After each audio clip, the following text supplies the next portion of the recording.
What's up, Here we go. everybody? It is Deibs, Mr. Crockpot on Twitter. Welcome to Suit Up. First things first, the Suit Up podcast can be found on iTunes and Spotify. Smash those 5 stars. Leave a review. If you're watching YouTube, hit like and subscribe below. Today, we're going to talk anything and everything The Mandalorian. Disney Plus came out today. Joining us today, we have Jack Duffy. Follow him on Twitter at JackDuffyTPL. He does the Queen City Buzz podcast. He covers the Charlotte Hornets for the Painted Lines.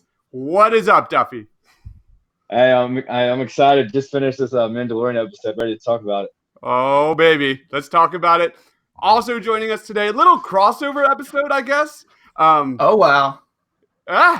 Follow him on Twitter at TomDS215. He is Tom.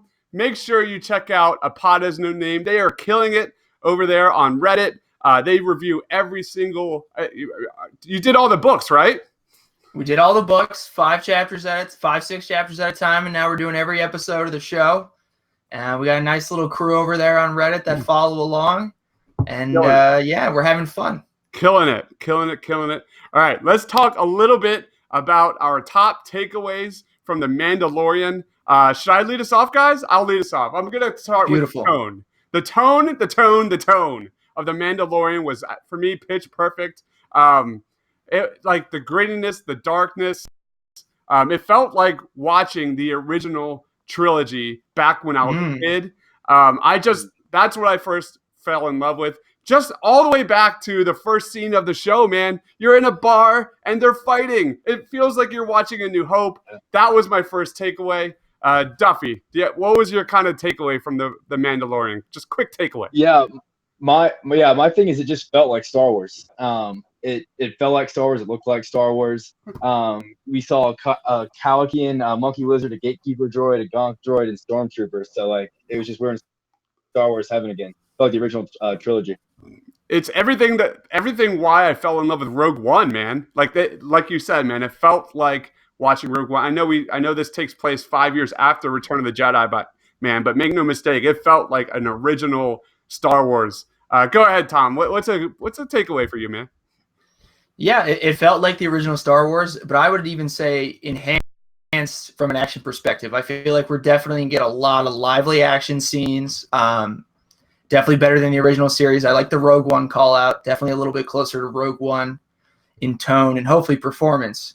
As I staunchly say, that is the best Star Wars movie ever made.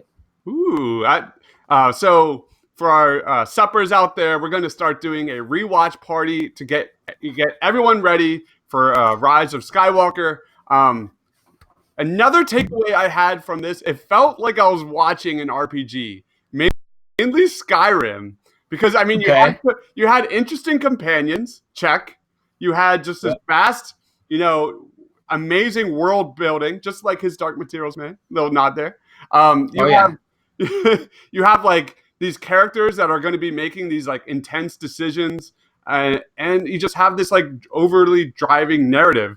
To me, it felt like I was. Oh, and you had this metal, what's it called, Beskar, creating the armor. You have the Mandalorians creating his own armor set. So to me, it felt like I was watching Skyrim or playing Skyrim all over again. It was awesome. Yeah, I really liked that whole forging of the shoulder pad scene. I didn't know what they were going to go with. They saved some for the foundlings. Bless up to the foundlings. Keep them safe. Keep them coming. Keep feeding that Mandalorian team there. And it was cool. It was like this whole forging scene. And then they went with the shoulder pad, which I thought was an interesting first choice. But you did notice later, a couple moments later in the episode, I feel like he took a few blaster shots off that shoulder pad. So it was the right choice. Right? Nothing. Is it basically like the Star Wars vibranium? Like it's just like the most precious metal, I guess, or something like that. Jack, any other takeaways from the episode? Yeah, so kind of speaking of like him making that into armor, and speaking of the foundlings, the show takes place 10 years after the Civil War happened, like on the planet where all the Mandalorians live. So like when you saw the flashbacks, it was probably during the Civil War. He lost his parents, so him just using that excess, I guess, money for the foundlings was pretty cool. But yeah, it was really interesting. I liked the show a lot. It felt like Star Wars. that was like one of my kind of questions. Like, do we know if the Mandalorian Mando is a true Mandalorian, or is he just some like abandoned child during this Civil War? Like, what's your take on that, Jack? Basically, like the background of Mandalorians, they're like an alien race that were driven from their planet because they were with War of the Jedis over the fate of the Republic, and so they basically became like a pacifist culture for the most part after that. And Mandalore is occupied by the Empire, which like led to the Civil War between them, and that's kind of how like this all gets set up. Like 10 years, how the Civil War happened 10 years before the show started. So that's kind of like a background into that. Like obviously we know like Boba Fett is a Mandalorian. You never get to see their face, but they work as like mercenaries and bounty hunters. So my guess is he is a Mandalorian. And yeah, Jango Fett, Boba Fett, both Mandalorians. I think he's right there with him. That's like goes back the armor thing actually goes back to my point about it being Skyrim, because how cool would it be if like every single episode in this show he gets a new piece to his armor, and then basically when his armor is complete, then he can go back to Mandalore and become rejoin his people. I don't know. It's Mighty like Morphin. He's the Mighty Morphin Mandalorian, baby. He's Mighty Morphin. I love it. Any other takeaways, Tom? I thought, like, speaking of, again, feeling like we're back in the general universe of Star Wars, the humor that they threw in there was great. I mean, anytime, we're going to get a droid for a few minutes, we're getting a couple jokes there. Even that older gentleman we met right before that, I feel like there was a nice rapport between him and the Mandalorian. And I really enjoyed the bounty drone. The drones always threatening self-destruction, just don't care about destroying themselves. That drone human or drone alien interaction, whatever the Mandalorian is always and will always be one of my favorite parts of the Star Wars universe. The R2-D2, all of it, K2SO and Rogue One, just that droid human interaction and that humor is certainly something they pulled off right on tone for the Star Wars universe in Episode 1. And speaking also of the Mando cave too, the Mando cave where the Mandalorian went in to put in his like the Beskar for the armor, like that little like kind of looked like a sort of like a church type place when he walked in there too. But yeah, kind of going off what you said, Tom, about the humor. I love how like when he has that one guy he got for the bounty, he straight up like frees him in carbon out without any hesitation. Thought that was awesome. That was really cool. Really cool, like because I think that really set up the ending of this episode. By the way, this is a spoiler discussion of the Mandalorian. Yes, the entire episode it set up the Mandalorian Mando as this like stoic, emotionless character. That like you said, the whole like first 10 minutes of the show is this. I don't know what his name is, the blue guy in the beginning.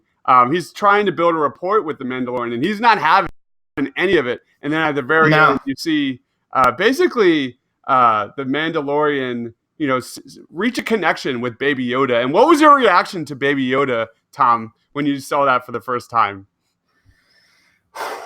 Oh man, do we know it is specifically Yoda, or do we think it's someone of the same species? We're just okay. We don't know what the species is, so it's a little Yoda. It's 50 years old. I was expecting a baby human. I saw somewhere online that there was some baby involvement. There was some cuteness coming down the road here in Episode 1. Did not expect the Baby Yoda, but actually exceeded the level of cuteness that I was anticipating. Holy shit, so fucking cute. Yeah, that moment of when IG-11 like nearly shot Baby Yoda, and then Mandalorian basically protected Baby Yoda. That has so many implications for the show moving forward. Jack, Duffy, what was your take on Baby Yoda? It looked like an incubator at first, the thing that the little Baby Yoda was in, and you remember him talking when the Mandalorian like got the assignment, I guess, from that guy. They wanted it dead or alive. They didn't care if it was dead or alive just because of its potential. So this little Baby Yoda definitely carries a lot of weight. So we'll just see what happens in the future. Yeah, and going back to a little bit to IG-11, I thought that was a really cool character. Another really cool character I thought was Nick Nolte, who I don't know who did the casting in this show, but Nick Nolte voicing this Star Wars character. If you could like pick out any character in Star Wars, that's Nick Nolte, and it was just like perfectly cast. I just saw Nick Nolte speaking this Star Wars guy. It was a seamless fit. That's the Disney flex, baby. That's the money behind those Mickey ears right there. They get who they want whenever they want. That's right. I have spoken. So just a great casting. IG-11. What are your thoughts? They clearly had chemistry between the Mandalorian and IG-11. Do you think IG-11's dead? Where is that going? Go ahead, Jack. Oh no, he's dead. He's yeah. I think IG-11's dead. I mean, he didn't want. I mean, I could see that. I didn't really think about him not being dead until now. But yeah, I think he's a computer. I also, in all the trailers though, I saw scenes with IG-11 that I didn't see in the first episode. That might have just been a different like camera point angle from it, but I don't know. What about you, Tom? So I could see, because he is a droid, them pulling off having, multiple IG-11s, multiple bounty hunter droids just kind of popping up here and there, and them all having the same personality and all kind of blowing up the Mandalorian spot, like a little bit of a running gag. At least once more to do that again, I think would be something fun to pull off.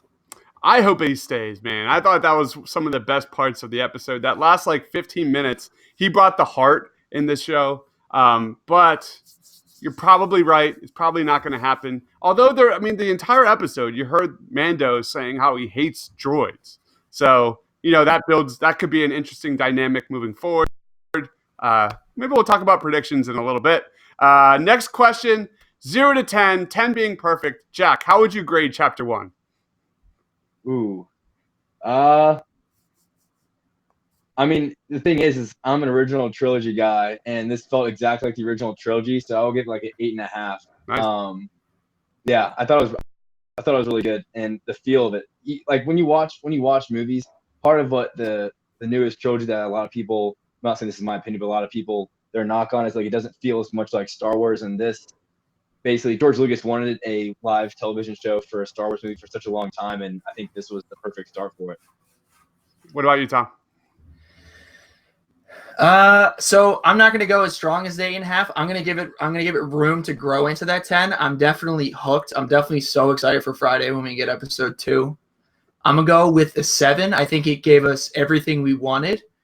But beyond that, nothing really surprised me or shook me. I guess actually beyond that last scene. So maybe I'll bump it up to a strong 8, because the last scene with the Baby Yoda reveal, was pretty powerful. And I really like the camera angle of him shooting it looks like that, Baby Yoda was going to take the bullet through the head, and then we see the droid fall to the ground. So I like the way that they pulled that off. So maybe I'll pull it up to an 8, but I see the potential. I'm excited, and I'm on board. Man, I gave it like a 9.5 on my spoiler review. I was so enamored with the show after I got done seeing it. I wrote a review and gave it a 9.5. I just love the dark, gritty tone, man. It just, like Jack, you said, it feels like, being transferred back to when I was a kid and watching these for the first time. That's what it felt like, at least for me. You even had the speeders, the bar scene. It was all there. But let's move on. What movie does The Mandalorian compare the most with? Go ahead, Jack. Oh, man. So a lot of like the settings reminded me of episode 4, New Hope, just because, just with like the aircraft and just the setting of like when they went in to go and eventually get Baby Yoda from that compound. I felt a lot like episode 4 to me. Awesome. I fully agree with that. And you also had a little bit of like Empire Strikes Back. You had the Wamba from the beginning of the Empire Strikes Back, like with the frozen lake monster. That was like my nod, that they're on this like frozen planet and we're going back to Empire. I have to believe it was a New Hope for me, a New Hope. What about you, Tom? Yeah, I think you summarized it perfectly. I think it's a blend 4 and 5. The setting of 4 and then tonally seemed aligned with 5, because 5 is a little bit of a down movie, a little bit of a depressing turn for the squad. So I think tonally it's in line with 5, and then setting wise, I think 4 is a strong comparison. Even some elements of episode 2, Attack of the Clones, as well. A lot of those scenes at the clone base, I felt like right on. All right, next question. Over under. How many times will the Mandalorian take off his helmet in this series? In season 1, I'm setting it at 0.5. Go ahead, Tom.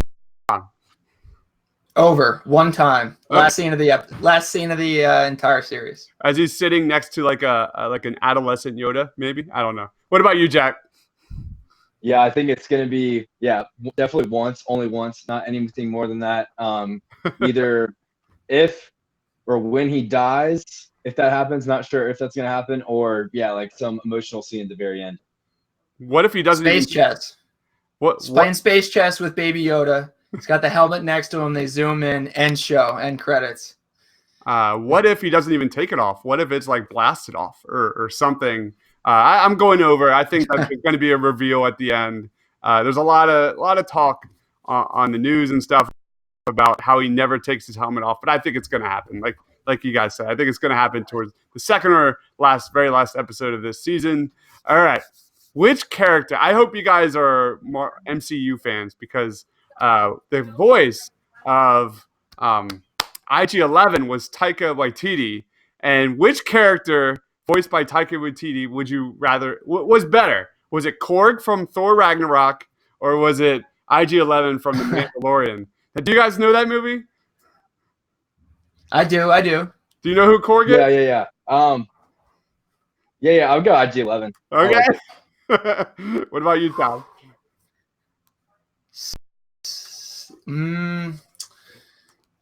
I always tend to lean towards the drones. I mean the other droids, not the drones. The droids are my favorite characters in Star Wars. Always the best.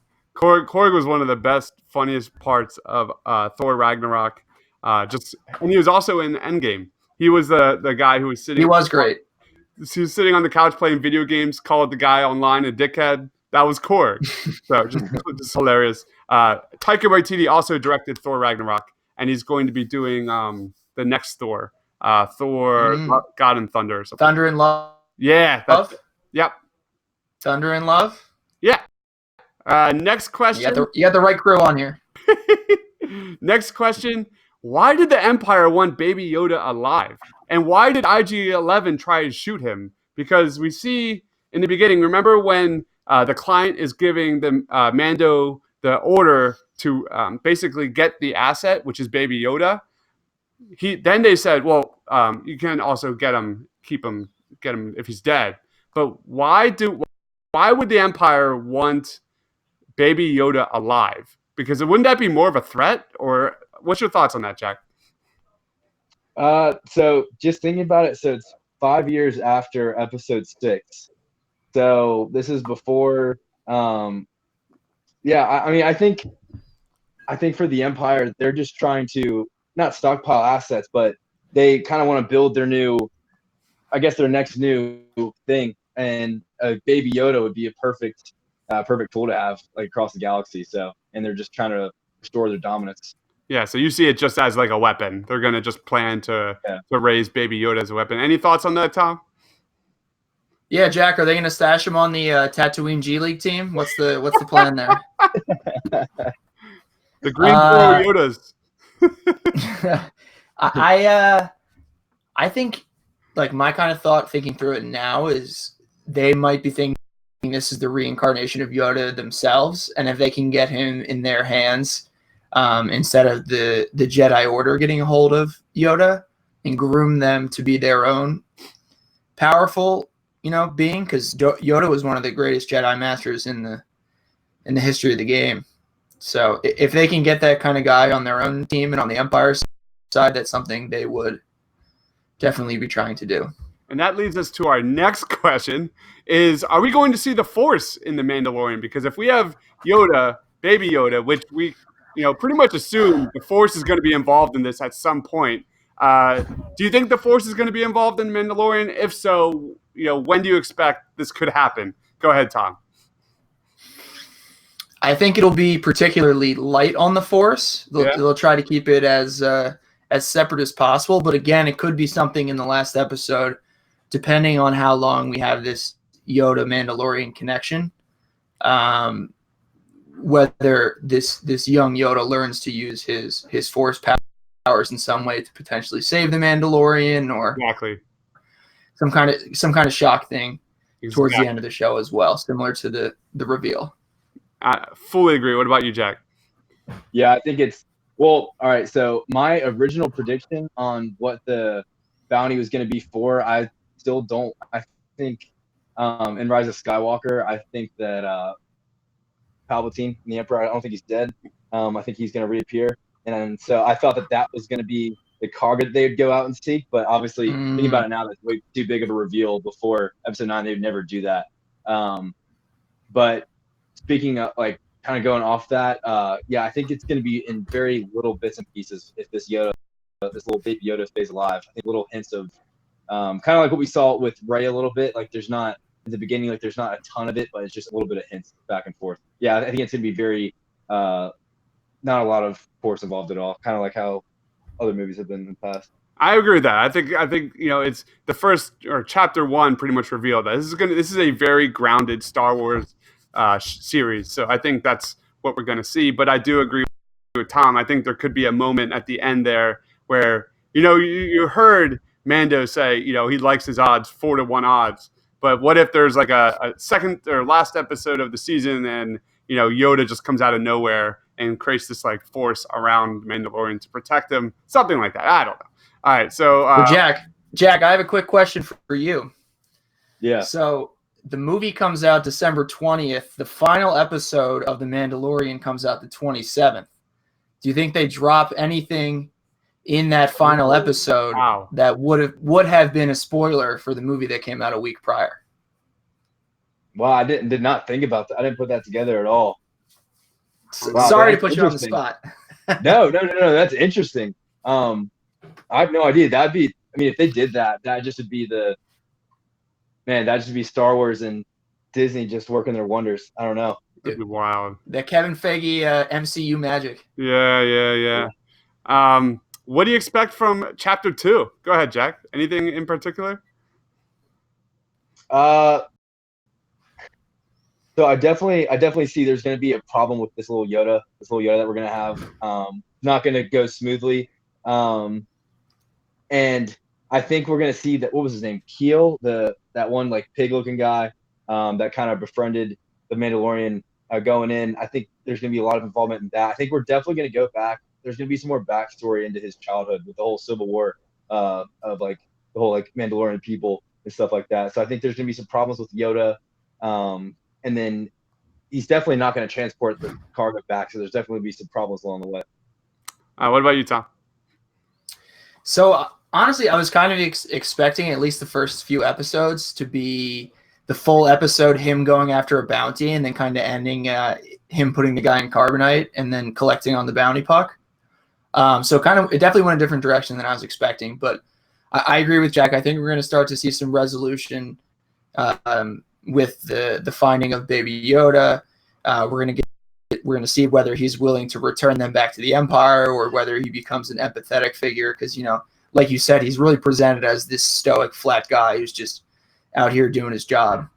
So, yeah, I think we're going to get to see his true motivations. And I think 2 is really going to tell us where the series is going to go for the final, 6 episodes.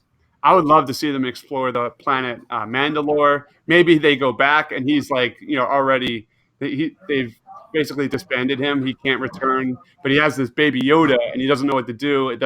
He's thus just emphasizing how much, how isolated he is as a character. I really hope IG-11's alive. I would love to see some sort of like droid, Mandalorian buddy cop type of series where they're on the run from the Empire, they're on the run from the Mandalorians. Everyone's out to get them, and they're kind of like protecting Baby Yoda. I think that's what I want to see. Any last comments before? I like it. Go ahead, Tom. Yeah, thinking about it, yeah, sorry. Go ahead, Jack. Sorry. Oh no, yeah, I was just gonna add that. Yeah, I don't think he's gonna return the Yoda, because we saw what the guy that gave him the plans were.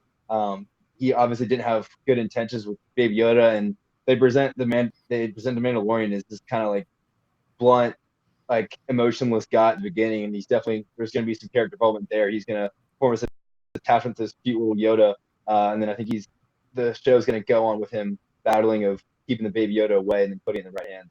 I agree, man. I think the logic is he has to take Baby Yoda back to the Mandalorians because that's what he's like trained to do. But then he realizes that they have some sort of, other secret agenda, and he makes the decision to protect Baby Yoda.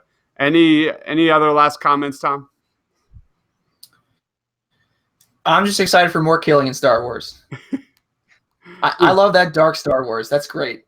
Yep. Just like Rogue One, I love the darkness. Embrace it. I was born in the dark, just like Bane. Let's go. Is that not one of the best action scenes in the Star Wars film or TV? The one where he's got the gun and he's like killing everyone around that base. That was awesome, man. That was a great action. Fantastic standoff. I highly underestimated the bounty drone. I was expecting a weak performance and like almost an immediate death as like a humor thing, but he certainly proved me wrong there. And there is number one reason why IG-11 is alive. Do you guys know it? What is the one thing?